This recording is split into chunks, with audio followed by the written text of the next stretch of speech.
Stay here, or you can reach a little bit further, releasing the head backwards. Welcome back to the mat. Tawny Janae here with your Backbend flow. This is our time on the mat together to really open the front body, engage the posterior chain, the back chain, and get into our back bends. We're going to start slow, really focusing on every single posture being a preparatory pose for back bend. The more you take this class, obviously, the deeper you'll get into your back bends. But this one is for you, Kayla Wilson. You ask and you shall receive. I am reading the comments and listening. So let's get into it. We're starting in child's pose position. Have the knees wider than your hips, right? So there's space for your torso. Have the big toes touch, and then gently guide your hips back towards your own heels. Walk your hands in front of you and keep your gaze forward as long as you can. Maybe you can place the forehead on the mat or the chin, however open you are today. You have options. I speak to the beginner, the intermediate practitioner, and the advanced. So there will always be an option for you. With the forehead on the mat, I want you to think about bending your elbows. And trying to bring your hands in prayer behind the nape of your neck. Do as I say, not as I do, right? I'm teaching. I've got a mic and a ponytail and things to avoid. So I'm going to cue you into this one. In this child's pose, your elbows are bent and your prayer hands are reaching towards the nape of your neck. Now with the hands, wherever they land, on the top of the head, the back of the head, the nape of the neck, I want you to think about walking your elbows forward out in front of you. Just a little more to get length, and then setting your hips even further back. So right now you're working in opposition. The elbows are reaching towards the top of the mat as the hips reach towards the back. Yes, opening the armpits. You're going to need these bad boys to be open for your back bends, baby girl. Yes. Takes 3 solid rounds of breath. Letting the breath take over any thoughts. With every inhale, getting more expansive in the chest, the rib cage. And let everything go on the exhale. Last one, breathe in and out. Nice. Slowly, mindfully re-extend the arm bones to straight, unbending the elbows. Take a nice grip on your mat. Gaze forward. Lift yourself just up a little so you can walk your hands way further out in front of you. You're going to come into puppy pose. So if I've ran out of runway, I'm going to walk my knees a little further back, tuck my toes so they work as brakes. And then from there, offer your chest straight down. So you're working into puppy pose to where your hips are stacked right over your knees, and then the heart melts down. If you're on a slippery surface or your mat is slippery, I love grabbing the end of the mat. That also acts as a little brake system for you. And you can have your torso hanging, right? This is a super active posture. You're squeezing the shoulders slightly down the back. You don't need too much space for the neck. You're straightening the arms with a micro bend so the triceps are active, and you're reaching the heart towards the earth, sticking the booty straight up. Yes. The toes are tucked to act as support. Stay here, opening up the armpits just a little bit more for 3. The last 2. And 1. From here, slither yourself forward, bending into the elbows, coming into a Sphinx pose, placing the front body down onto the mat. Straighten your legs out now, pointing the toes back behind you. I want you to act like you're dragging your elbows and hands back into space so you can roll the shoulders back, reach the chin up, proud, tall spine. Zip the legs up, big toes, heels, inner thighs, press the pubic bone down. Try to lift the front rib cage off of the mat, and then reach the shoulders up and back in space. Can you take the gaze a little bit higher? Press into the heels of the hands a little more. Breathe in and exhale. Release the chin to the chest. Staying here in this laying down upward facing dog position, right? We're doing some preparatory poses for the upper body, the shoulders, the upper back. So Take your fingertips wide and tent them outside of the mat. Yes. So they're way wider than the mat. You can slowly but surely start to do these shoulder rolls with the shoulders, trying to act like a serpent, right? Rolling the shoulders. One direction and then the other. Lubricating the shoulder girdle here. It should feel so good. Tent the fingers pressed into the tippy tops of the fingers so the hands are super active as you do this. How are the legs? Can you zip them up a little more? Press the pubic bone down. Exhale, drop the forehead, keeping all of the engagement. Inhale, press into the hands. Find a baby back bend, super wide tented fingers. Exhale, slowly drape the torso down just for a moment. Inhale, reach all the way back up. Last one, exhale, drape, melt into the mat. Inhale, reach all the way up, chin up, chest up, maybe even a soft smile. Exhale, slowly lower. Good. Can you frame your low ribs with your hands? Roll the shoulders back, squeeze elbows together, stay here, press hands into mat. Tuck the toes, yes. Squeeze the legs together. Can you press yourself up on an exhale into a plank position? And then lift the hips up and back, down dog. You might need to lengthen your down dog, walking your handprints out just one paw prints distance.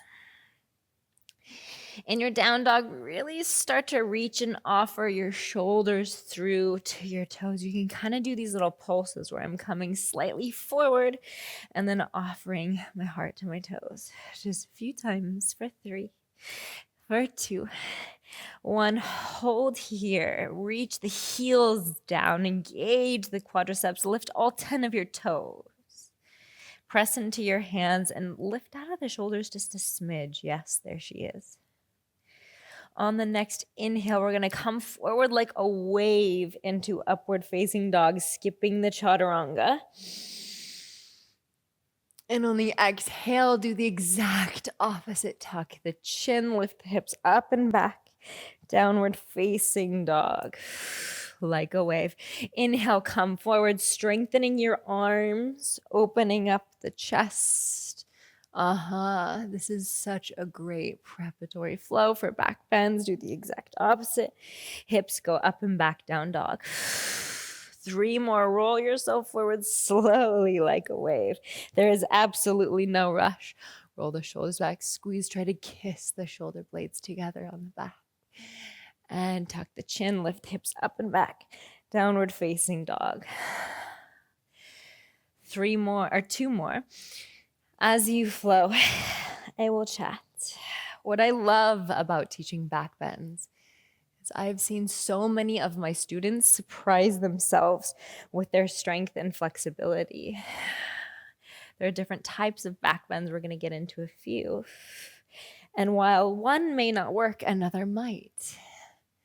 My favorite thing is to get students to surprise themselves. And it's an insanely gorgeous way to demand the back body, the glutes, to protect the lower back, but also to stretch the front of the body, the abs. Land with your hips in downward facing dog just for another moment. Drop the knees to the earth. Give me a chaturanga, slowly lowering your entire belly onto the mat, slowly, slowly, slowly resisting gravity on the way down. Shalabasana, squeeze the legs together, roll the shoulders back, reach the hands back behind you, and interlace your hands the awkward way. Put the weird thumb on top and relace. Roll the shoulders back, extend the elbows straight, slight tuck of the chin so there's no wrinkling on the back of the neck. Stay here, reaching the torso up, or involve the legs. Lift the legs in their entirety. Squeeze the legs together. And reach both the hands and the feet back behind you. Legs together, hands and feet back behind you for 3. For 2. And 1, release. Slowly, just taking a beat to catch the breath. We're going to do that 2 more times. Again, interlace your hands behind your low back. Straighten the arms, roll the shoulders back, peel the chest upwards, squeeze thighs together. You can press the tops of the feet into the earth, stay here, working the back body, or lift the hands off the bum, lift the feet off the floor, and breathe. Straighten the legs, lift a little higher for 3. Squeeze for 2. Last one, release. Take another moment here. We have one more round. And then we get to do floor bow. Again, interlace the hands on top of the bum. Straighten the arms, peel the hands off of the bum, stay here, or you can zip up the legs, lift the legs. Good. Hold for another 3. Stay for 2. Last one. Release. Yes. Bend the knees halfway so they're in 90 degrees, and then just windshield wiper the knees from side to side. It feels so good after doing Shalabasana. Good. Keep the legs bent, but bring that motion to a close. Squeeze the knees together, heels together. Bring your hands into a Sphinx position so your forearms are down in front of you. Stay here. Reach around with your right hand, grab right ankle. Kick into the right leg to keep you upright. Then sweep the left arm around to the left ankle. Now you get to try your floor bow, your Dhanurasana, yes? Flexing the feet, like you can make a little seat for someone to sit on. Roll the shoulders back.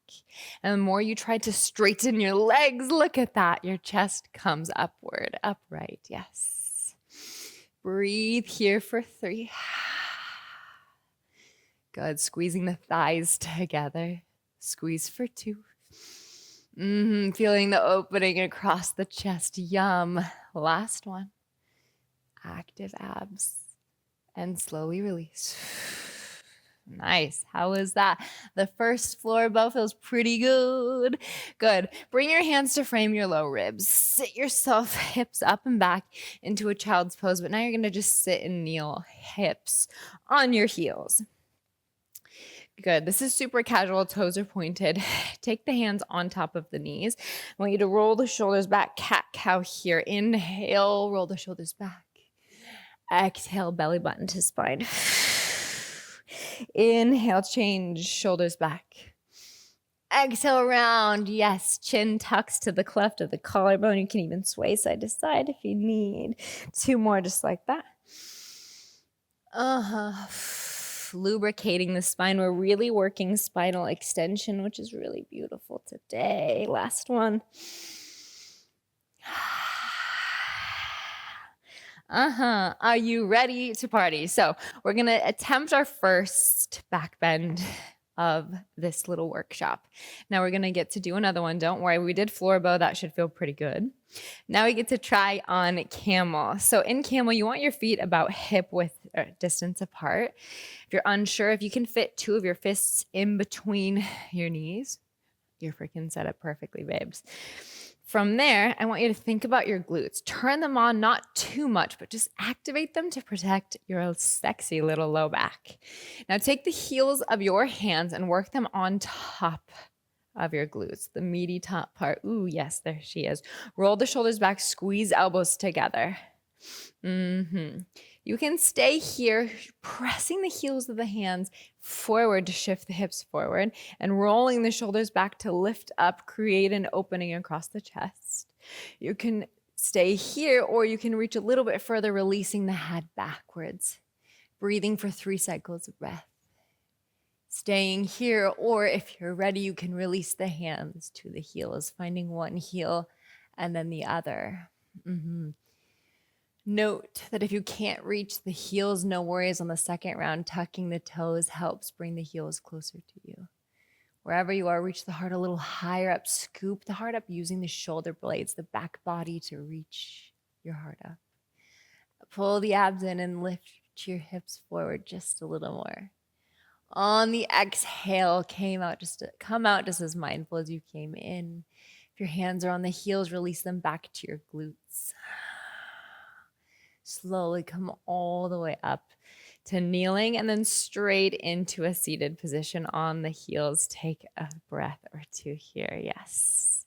A lot of blood flow into the head. Nice. How does it feel? Notice what you feel in your body. If you feel any pinching in your lower back, maybe don't go as far as you went. So maybe take one step back, one prep step back, and your glutes are there, your glorious glutes that I love working so much to protect your lower back. So maybe think about engaging your glutes and your core a little more on this next round. You ready to get into it, baby girl? Let's go. Come into a kneeling position. Again, heels of the hands to the upper glutes. Roll the shoulders back massively. Make it dramatic. Squeeze the elbows back. Shift the hips forward. Stay here. This is a beautiful place to stay. You can have your toes pointed or tucked. It don't matter. But if you're reaching back, toes tucked always helps. Stay here or maybe release the head backwards into camel. And if you want it, you got it. You can reach back and find your own heels. You can bring the entire palm to the sole of the foot.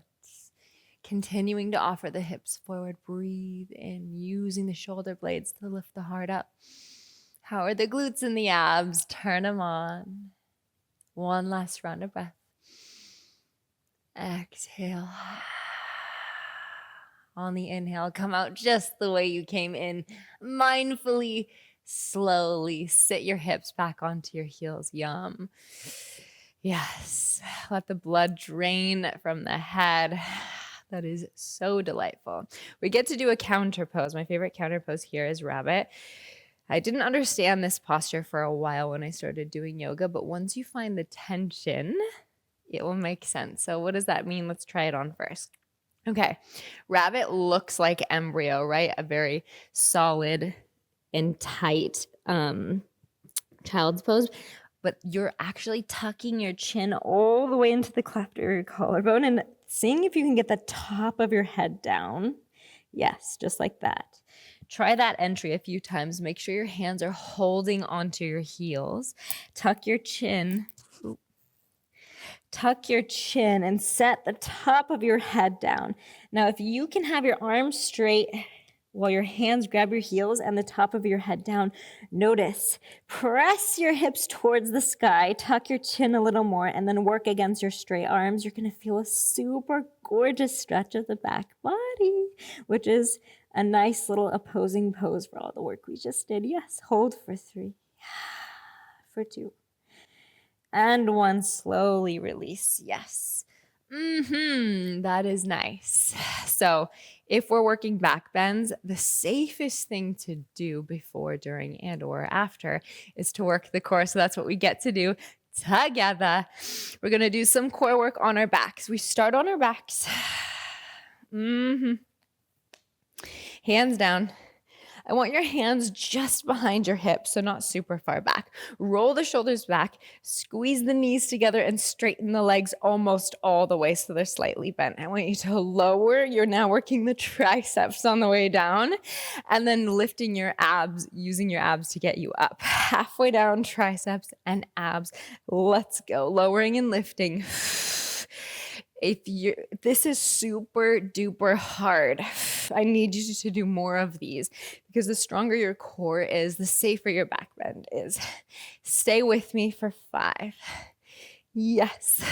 For 4. Squeeze the abs in. For 3. 2. And 1. Good. Lower yourself all the way down. We get to a bicycle together, baby. So slowly work one leg out straight and then the other, bending one knee and then the other. This is your bicycle. I want you to engage your low abs. Look at your low abs. Your shoulders are lifted. Are they squeezing down? Squeeze them down. Now involve the upper body. Start to twist towards bent knee. Twist towards bent knee. Yes, for 5. Work slow for 4. Last 3. Squeeze, smile the face. For 2. And 1, hold the knees at a 90 degrees, lower the toes, tap, and lift them back up. Lower the toes, tap, lift them back up. Now don't lift your knees, come past hips. If your knees come all the way in over your hips, closer to your boobs, then the core is gonna turn off. I want it to stay engaged. Just a little diamond toe tap, Knees over hips, diamond toe tap for 5.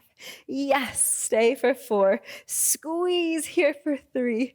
Yum for 2. And last one. Nice. Glorious. Bend the knees, drop the knees from one side to the next. How does it feel to have your core turned on? It's so nice. Now is the perfect time to try Urdhva Dhanurasana. This is upward facing bow. So this is your time to try on a few different variations. But if you need some help getting into it, I've got you. So love starting with the knees bent and the heels somewhat close to your glutes. So if you straighten your arms, there are your heels. You can tickle your own heels. Take your hands straight out, straight up. So my hands are over my shoulders. I want you to flex the hands towards your own face, just like that. Super flexed. Now bend the elbows. Notice, oh my goodness, I can almost plant my hands right next to my ears, which is exactly where they need to go for upward facing bow. If you want to go through that again with me, let's try it on. First, we start with our hands straight up. Then we flex, bend the wrists. Then we bend the elbows, and look at that. That's exactly where I want your hands. For whatever reason, people like to have the elbows super wide getting into this. This is not delicious on the wrists, and this is not the best way to get into it. We can do better. So let's squeeze, zip the elbows together in. Now let's try getting into it. Press into the hands and the heels. Lift the hips up. Reach your hands up, and you can pause at the top of your head. So I am pausing, placing the crown of my head down, taking a deep breath. And if you're ready to use your triceps, press into the heels of your hands and the heels of your feet and reach all the way up into Urdhva Dhanurasana, upward facing bow. You can stay here. If that feels good, you can come onto your tippy toes. Find variations that work for you. I always try to think about reaching my legs slightly straighter so that my heart can open a little more and I can get my heart closer to the top of the mat. Yes. Take 3 rounds of breath wherever you are in any shape that you're in.